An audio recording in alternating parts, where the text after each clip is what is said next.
Welcome to Excel 2010 Statistics video number 75. Hey, if you want to download this Excel workbook, Business 210 Chapter 8, or our PDFs for Chapter 8, click on the link below the video.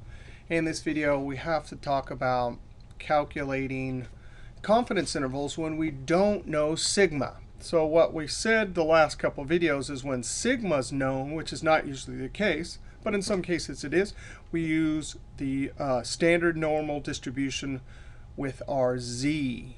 But now, what do we do if sigma is not known? Well, we're going to use something called the t distribution. And there are many t distributions. Now, actually, that's a bad drawing here. Let's go ahead. Many t distributions. Here's the t distribution if our sample size is 100, 50, 30, or 15. Now, there's lots of t distributions, and each one is based on sample size n, or the parameter degrees of freedom, where we take the sample size minus the number of samples. Now, in this chapter, we only have one sample. Later, we'll see when we have two samples. This means that when creating our confidence interval, we have to choose the correct t distribution. So if we have n equals 50, we choose this one. N equals 50, degrees of freedom equals 49. If we have n equals 30, we choose this one. N equals 30, degrees of freedom equals 29. Now, in the old days, you had lots of tables, right? And you'd look them up. In Excel, there's the T functions, and we simply tell it degrees of freedom, or with Confidence.T, we tell it the n, and it will know which distribution to go to. Now I'm going to go 2 slides ahead. T distribution. It's also called the student's t distribution. We first need to think about when we're allowed to use the t distribution. You can use it when the population distribution is normal shaped or near normal, or n is sufficiently large, using the central limit theorem. Characteristics. Very similar to the z distribution. Continuous, normal or bell-shaped, and symmetrical. So that means we have that line down the middle, 0 for the t or the z, right? But in this case, it's t. 0.5 on this side, 0.5 on this side. All the area is 5. The symmetrical means 0.5 there, 0.5 there. The smaller the sample size or degrees of freedom, the larger the standard deviation and flatter the curve. So flat out here, you can see n equals 30, degrees of freedom equals 29. N equals 15, degrees of freedom 14. Much flatter right here in the middle, right? And more spread out. The larger standard deviation, which would mean that the interval would tend to be much bigger if you had the same margin of error. Now, this makes sense, right? The smaller the n must make the interval bigger. 4, at the center, the t distribution is flatter and more spread out than the normal z distribution. So right down here, there's a little teeny drawing here. So you can see if we had our z distribution, 95% would give us about minus 1.96. Standard deviation here, 1.96. If we had the same, if we had n equals 5 to get the same 95% confidence interval, we'd have to increase, or decrease as the matter may go on this side, from 1.96 to 2.76. So that means we're multiplying times the standard error, right? And we have a much bigger number, which means the value is much further down here, in order to get the same 95% probability or confidence interval. Finally, the 5th characteristic, as n, or degrees of freedom, increase, the t distribution approaches the z distribution. Above 100, they're almost the same. Now let's go to our next page here, maybe 65. Here's our formula for confidence intervals for estimating mu when sigma is not known. So our x bar plus or minus t sub alpha divided by 2 times, and we're going to have to use our sample standard deviation divided by n. This is all going to be the margin of error. That'll be our standard error. There are all of our variables defined. In Excel, we're definitely not going to use the norm functions. We're going to be using the T functions. Oh, so last video we used norm.inverse when we had the Z distribution. Here, when we have the T distribution, we'll use T.inverse. Instead of confidence.norm for Z, we'll use confidence.T. And we have a great, awesome option for when you have sample data. We use the data analysis descriptive statistics, and it'll calculate X bar, S, and margin of error all automatically. So we'll see all three methods. Let's go over to Excel. Here's a little picture I made in Excel on the T sheet just to show the difference in the distribution of n equals 100 and n equals 10, or degrees of freedom 99, degrees of, oh.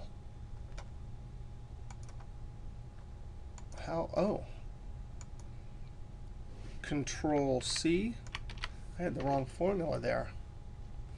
OK, so degrees of freedom 9 and 99. Or if I change this to 5, you could see the smaller the n or degrees of freedom, the more spread out the distribution.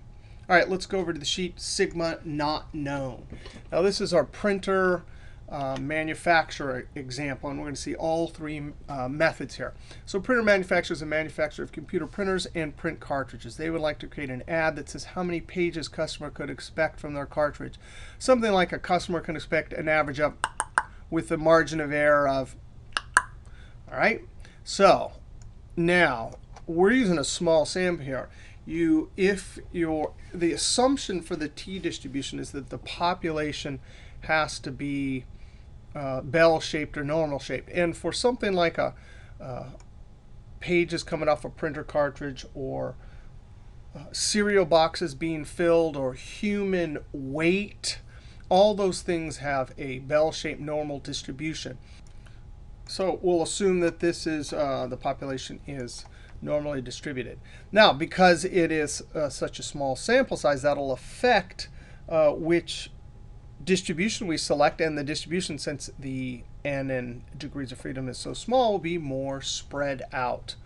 All right, let's go ahead and calculate our X bar. We'll use average to calculate our mean. Now, I want to actually round these because these are to the pages. You can see over here I have the round function. Now, the round, you can tell it to round to whichever digit you want.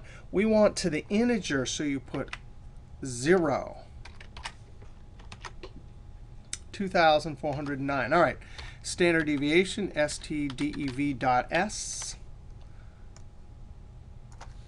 All right, so we're calculating. We don't have sigma, so we're calculating s. And I'm going to also round this. 0 means to the integer. So 304n, we need our n count. We have numbers, so we're going to use count function. Numbers, the sample is 1, so we'll calculate our degrees of freedom.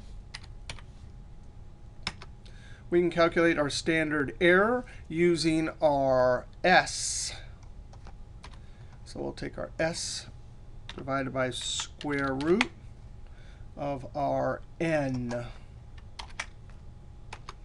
Confidence level 0.95. Alpha, that's the risk. The population mean is not in our confidence interval. And alpha divided by 2. We need that for the upper end. Now, we're going to calculate t directly and then use our formula for calculating margin of error. T inverse is the function we'll use. Now, we want t on the upper end. That means all the probability except for this little bit on the upper end. So we do 1 minus this. And notice it needs the degrees of freedom, 9. OK, so we have 2.26 as our t. Now we can calculate our margin of error. We have our standard error times, and how many standard deviations do we want? We want 2.26 of them. So there's our 217. Now we could round this one too. I don't have the round over here. Round. And then we come to the end, comma, 0 to the integer. So 217 pages. Now here we calculate our margin of error in a few steps. We did the standard error, the T.INV, and then calculated our margin of error using those inputs. We could go directly and calculate margin of error using the CONFIDENCE.T. Now this is a great function. CONFIDENCE.T did not exist in earlier versions. Excel 2010 is the very first one. The inputs here, it wants alpha. So the whole alpha, or risk, comma, the standard deviation, it wants the S. And then the size, which is N. So if you forget that, there's a great trick here. You can click on this hot link here and open it up, and it goes to the help, and it will tell you. But you know, on some of the other functions we saw, like norm.inverse, it's a standard deviation, and it wants standard error. But here it actually wants the sample standard deviation. So you got to know those inputs. And if you look at my handwritten PDFs, I have notes on the inputs for all the functions right next to each other. So maybe that'll help. All right, so there's our margin of error. Why don't we do that little same bit? Round, comma, 0. So the CONFIDENCE.T is a great new function that directly calculates margin of error. Now, either margin of error we use, we can say we have our sample mean minus, and then our sample mean plus, or whichever standard. So there we have 2,192 to 2,626. Now those are 1 and 2. Let's look at a great third method. And actually, the textbook only shows you method 3. Again, I might ask you for any of these. The T functions, the textbook doesn't even mention them in Chapter 8. In next chapter, Chapter 9, we'll do hypothesis testing, and we'll do a bunch of T functions. In fact, in the PDFs, I show you these 3 methods I'm doing in this chapter. The very next sheet gives you a preview of all the T functions and how we won't use all of them until Chapter 9. All right, so let's look at method 3. Now, method 3 requires that on the data ribbon tab in the analysis group, you have the data analysis. If you don't have that added in, you missed one of the earlier videos. You have to go to File. Oh, actually, no. Right-click any ribbon, Customize Ribbon. And then you have to go to Add-ins. We could have gone to Options too. Add-ins. You have to come down here and say Add-ins. You have to click Go, and then you have to click the Analysis Tool Pack. Escape, escape, escape. Absolutely awesome. Watch this. So what it's going to do is we're going to tell it this column of data here, and it'll calculate X bar, S, which is a sample standard deviation, N, and it will give us margin of error. It's just totally amazing. It's not dynamic. Formulas are dynamic, right? So if you ever have, the reason lots of people do it this way is maybe their data is changing regularly, right? But this will give us a static, just to paste the numbers as it calculates it behind the scenes. So I'm going to click this. I'm going to go to Descriptive. I'm going to click OK. Input range. I'm going to highlight. There is a label at the top, so I'm going to say Labels in the first. It's in columns. Output range. Now notice when I click Output range, it jumps up here. I've gotten tricked by this many times. I'm going to be sure and click down here, and then pick like C23. Summary statistics, and here it is, confidence interval. And you can put whatever you want here, 90, 95, 96, 99, whatever. I'm going to put 99, and then click OK. And look at that.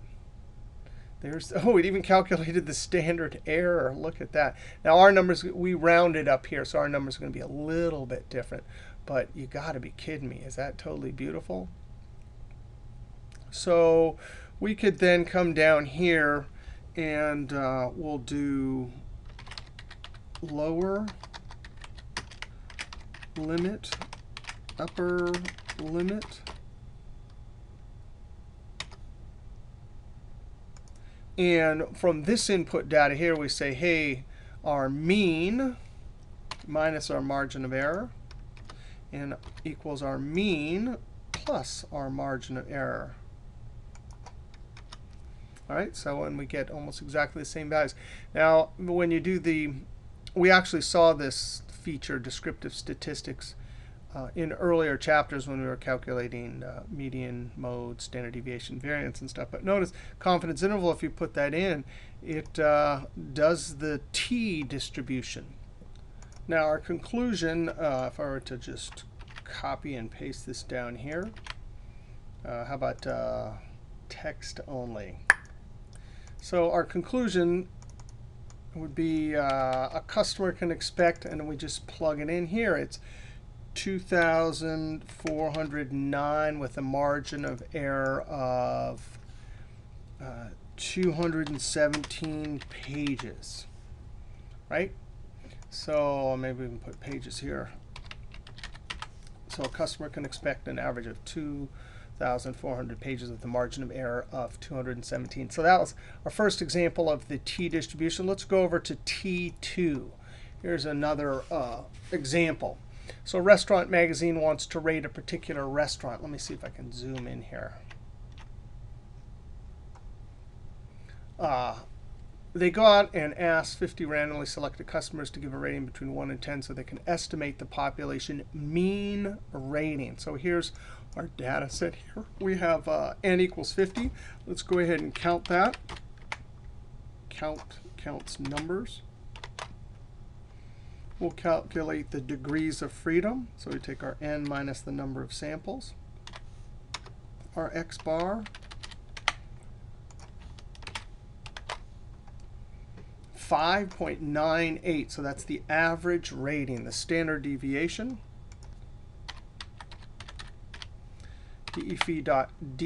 STDEV.S. Control-Shift down arrow. So 2.52, we'll calculate our standard error equals our s divided by square root of our n. All right, and we have a 95% confidence interval, so we'll say equals 1 minus. I guess all the examples I picked were 95. They're not always that way. 99 is common, 90 sometimes. 97. All right, and then alpha divided by 2. All right, so we have our inputs, and then method 1, we can use our T-inverse, T.INV. We'll calculate the upper t, so equals T.INV. Probability, 1 minus alpha divided by 2, and the degrees of freedom. Remember, the t has to know which of the many distributions to go to, so degrees of freedom. That's the input. We'll say, I see I did the wrong formula there. Notice I didn't mind, because I know this is a formula input, so I can go and change it, and boom. Margin of error, I'm going to say number of standard deviations times our standard error. That means we have our margin of error. We take our x bar, which is our rating minus that. X bar, our rating plus. So it looks like 5.3 to 6.7 would be a reasonable range for the population rating mean. Second method, our confidence.T. I love the new confidence.T. Alpha, that's the whole alpha.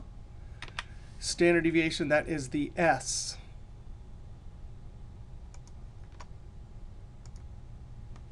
Comma, and the size, that's going to be our N. Notice how the confidence.T is asking for N, but our T-inverse wanted degrees of freedom. So you have to be careful with those. Oh, we get the same number, though, and then we simply add and subtract.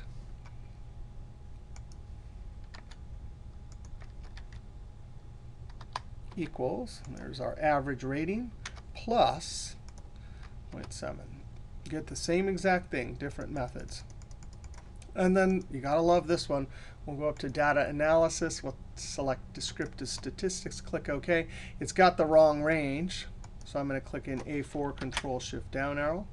Labels, yes. Column. Output range, definitely not correct. I'm going to click there and make sure it's C29, A4 to A54. OK, that's looking OK. Summary, confidence. I'm going to click OK. And I already had this down here. That was risky. Did that? Oh, yeah, I guess I did set it up just to barely fit. Now we have we can calculate our lower and upper limit. There's our mean from our descriptive statistics minus the margin of error. Notice it doesn't say margin of error, it just says confidence interval, but that is the margin of error. And so now we are 95% sure that the population mean for restaurant rating is between 5.3 and 11.2. What did I do wrong there? Oh, all right. I must be falling asleep. Luckily, someone's triple checking. All right, so 95% sure that the pop mean for the restaurant rating is between 5.3 and 6.7. So that's a little bit about constructing confidence intervals when we do not know population, standard deviation, sigma. We use the t distribution. And we saw two examples of the t-inverse, the CONFIDENCE.T and the data analysis descriptive statistics. All right, in our next video, we'll talk about estimating an interval for proportion, a population proportion. All right, see you next video.